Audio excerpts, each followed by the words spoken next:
அரூபியாய் அடியார் அகத்தில் வசிக்கும் அரிய சித்தை சதா நமஸ்காரம்.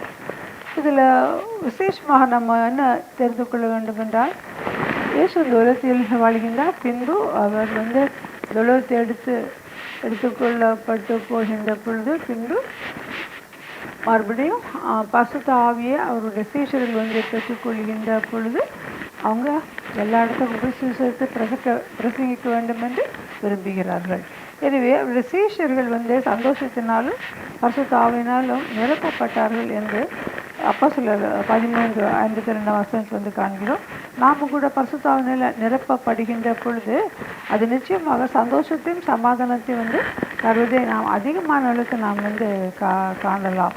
எனவே அரூபியாய் அடியார் அகத்தினில் அவர் அரிய சித்தை சதா நமஸ்காரம் என்று நாம் பார்க்கின்ற பொழுது ஆண்டவருக்கு அவ்வளவு அன்பு நிறைந்தவர் இல்லையா? அவருடைய ராஜ்யத்திற்கு முடிவே இல்லவே இல்லை. எனவே நம்மை நிரப்புவது தேவனுடைய பரிசுத்தமான நிரப்பு தேவனுடைய அனாதி சித்தம். எனவே அதன் மூலமாக அதிசயங்கள் அற்புதங்களும் நடைபெற்று கொண்டு வந்திருக்கிறது. பேச முடியாத நாவுகள் பேச ஆரம்பிக்கிறது, குணமாகின்றார்கள், குருடர்களுக்கு பார்வை கிடைக்கிறது. பரிசுத்த ஆவியின் மூலமாக அசுத்த ஆவிகள் எல்லாம் உடம்பை விட்டு வெளியே போகிறது நாம் காண்கிறோம். எனவே இந்த நேரத்தில் கூட நம்ம ஆராய்ந்து பார்ப்போம். ஆண்டவரே தேவரீர், நீர் அற்புதங்கள் செய்கின்ற தெய்வம், ஆலோசனை தருகின்ற தெய்வம், எல்லாம் உம்மால கூடும்.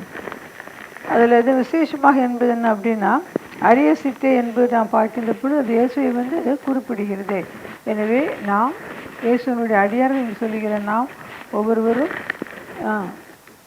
பரிசுத்த ஆவியை பெற்றுக்கொள்கின்ற பொழுது அவருடைய மகிமையை பார்க்கின்றோம், வல்லமையை பார்க்கின்றோம், எல்லாவற்றையும் நம்ம பார்த்து அதே மக்களுக்கு சொல்லுகின்ற பொழுது அது அவங்களுக்கு மிகுந்த அளவுக்கு ஆசீர்வாதமாக வந்திருக்கிறது.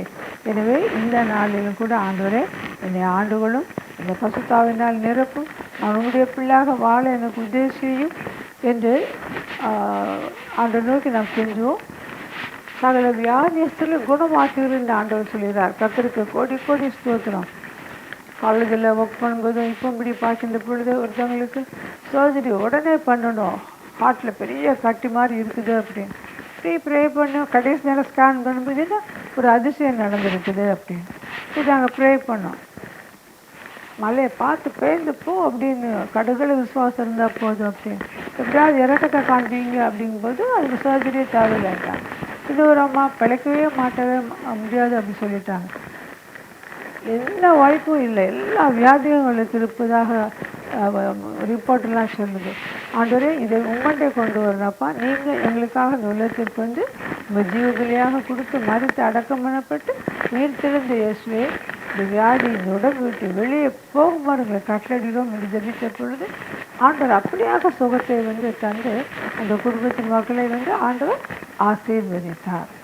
எனவே ஒருவரும் யோசித்து பார்ப்போமா, ஆண்டவர் அரிய சித்தை எல்லா ஆண்டவர் எல்லா அதிசயங்களையும் அற்புதங்களையும் கொண்டவராக கொண்டிருக்கிறார்.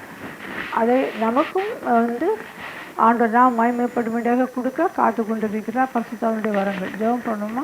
பரலோகபிதாவே, ஜெபரீர் உம்மண்ட வரணும்ப்பா.